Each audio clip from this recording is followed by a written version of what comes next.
Assalamualaikum warahmatullahi wabarakatuh. Saya Nila Mazidah dari kelompok 2 akan memperkenalkan anggota kelompok saya, yakni Aldiansyah, Dinda Andani Putri, Khairun Nisa, Taufik Arrahman, dan Yuliana. Di video kali ini, saya dan teman-teman akan menjelaskan tentang poliploidi. Poliploidi adalah organisme yang mempunyai lebih dari 2 set kromosom atau genom dalam sel stomatisnya. Kondisi pelipat gandaan jumlah kromosom ini menyebabkan perubahan pada tanaman. Poliploidi merupakan salah satu bentuk mutasi kromosom dan dapat digunakan sebagai pengendali kelamin suatu organisme dan pembentuk galur murni. Organisme poliploid awalnya diperoleh akibat terjadinya polusi perairan yang mengandung berbagai bahan kimia dan radiasi sinar ultraviolet atau akibat pengaruh hormon berlebih.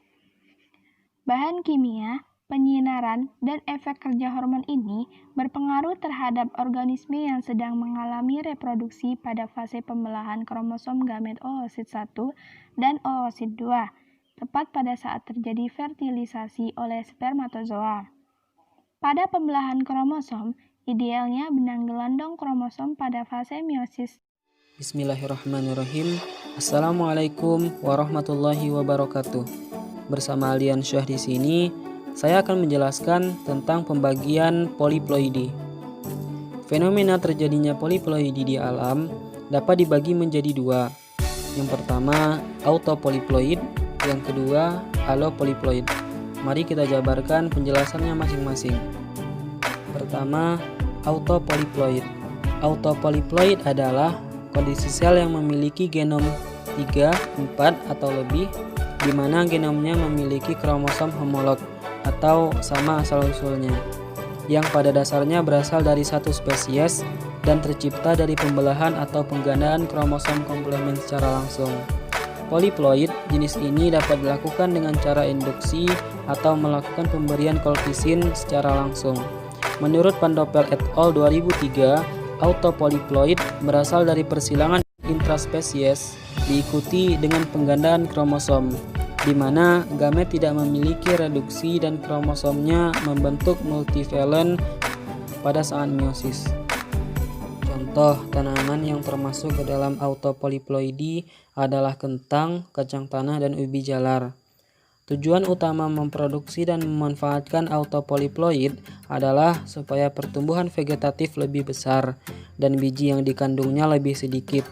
Autopoliploidi dari spesies penyerbuk silang dapat bekerja lebih baik daripada autopoliploidi dari spesies menyerbuk sendiri. Kemudian yang kedua, allopoliploid. Allopoliploid terjadi karena persilangan gen antara dua individu yang berbeda genom, namun masih berhubungan dekat. Salah satu contoh yang telah dilakukan oleh Karpekenko tahun 1928 dengan menyilangkan antara kubis brassica dengan lobak rapanus. Ia menginginkan tanaman hibrid yang berdaun kubis berakar lobak.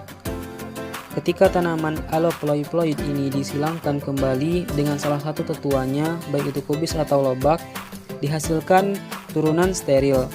Hasil silangan kembali ke lobak. Turunannya akan berkromosom 2, N1 plus N2, dan gamet tanaman lobak N1, sehingga kromosom N2 tidak memiliki pasangan. Akibatnya, turunan ini steril. Beberapa tanaman yang termasuk allopoliploidi alami adalah gandum, terigu, kapas, tembakau, tebu, dan beberapa spesies kubis. Nah, itulah dua pembagian poliploidi. Sekian penjelasan dari saya Aldiansyah.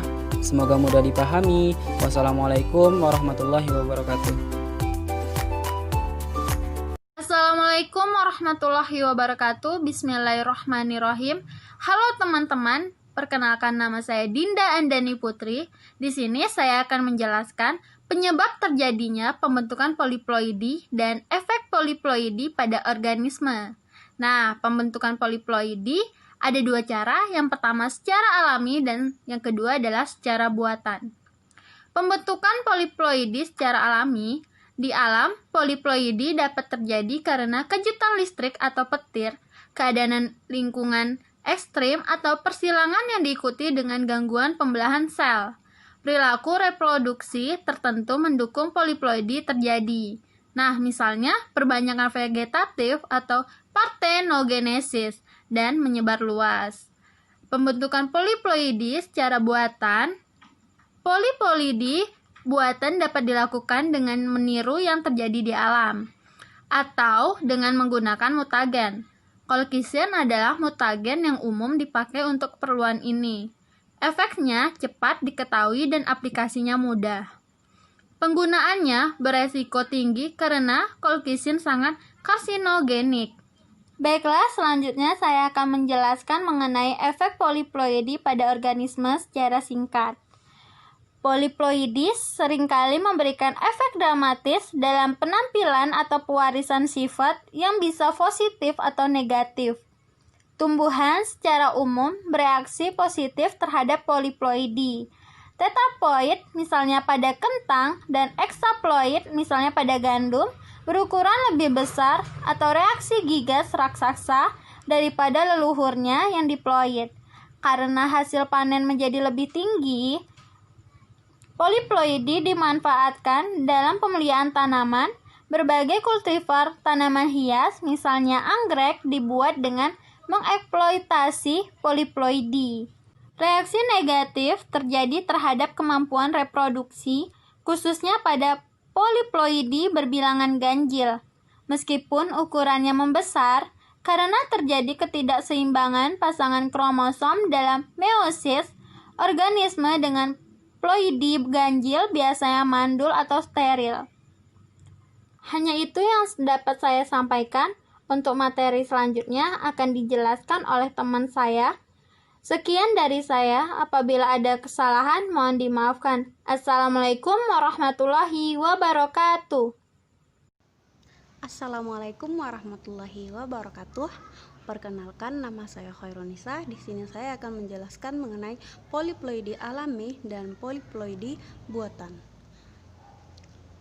Yang pertama adalah poliploidi alami. Poliploidi alami terjadi tanpa unsur kesengajaan dan tanpa campur tangan manusia. Poliploidi terjadi secara alami karena faktor-faktor lingkungan sekitar makhluk hidup yang meliputi faktor suhu, faktor tekanan, faktor persilangan individu poliploidi yang tidak sempurna, dan kegagalan meiosis. Yang kedua adalah poliploidi buatan yang merupakan poliploidi dengan campur tangan manusia. Berikut merupakan beberapa jenis mutagen yang digunakan dalam poliploidi buatan. Yang pertama adalah colchicine.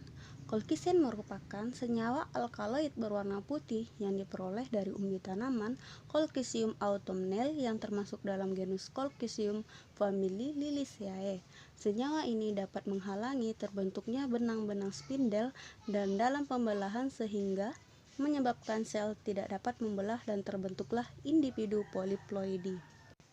Yang kedua adalah mutagen fisika yang merupakan sinar radioaktif yang digunakan untuk memutasi sel makhluk hidup, baik itu berupa tanaman maupun hewan. Berikut merupakan sinar yang sering digunakan dalam mutasi fisika, yaitu sinar alfa, sinar beta, sinar gamma, dan ada juga yang lain yaitu sinar UV dan sinar X. Dan yang ketiga adalah mutagen biologi yang memanfaatkan bakteri, virus, dan fungi. Assalamualaikum warahmatullahi wabarakatuh. Baiklah, saya Taufik Ar-Rahman akan menjelaskan sedikit mengenai kelebihan dan kekurangan dari poliploidi. Pertama yaitu kelebihan poliploidi. Kelebihannya adalah mudah beradaptasi dengan lingkungan sekitar dan menghasilkan buah tanpa biji, buah lebih besar dan lebih manis. Selanjutnya kekurangan dari poliploidi, yaitu tidak bisa dikembangkan dengan perbanyakan secara generatif karena buah yang dihasilkan tidak memiliki biji. Assalamualaikum warahmatullahi wabarakatuh. Saya Yuliana akan menjelaskan mengenai studi kasus poliploidi. Di kasus yang pertama, induksi tanaman poliploid talas dengan perlakuan orizalin secara in vitro. A. Pertumbuhan tunas in vitro setelah perendaman orizalin. Pada umur 4 minggu, 100% tunas mampu bertahan hidup pada perlakuan orizalin dengan konsentrasi 7,5, 15, 30, 60, dan 75 miomolar. Pertumbuhan rata-rata jumlah tunas majemuk dan panjang petiol menunjukkan penurunan dengan semakin meningkatnya konsentrasi orizalin yang diberikan.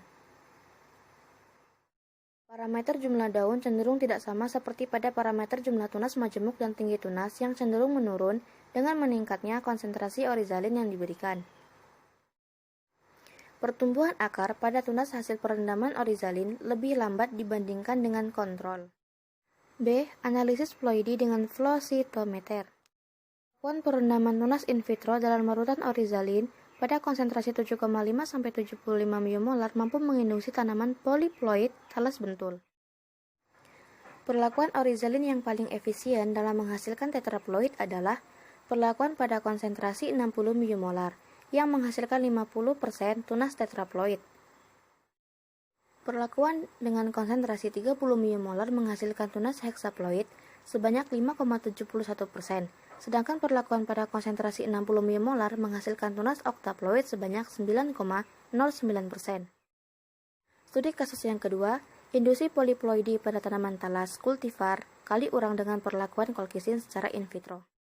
Adapun parameter yang diamati, A. Persentase hidup tunas talas hasil induksi, B. Pertumbuhan tunas talas hasil induksi, dan C. Deteksi tingkat ploidi tunas hasil induksi.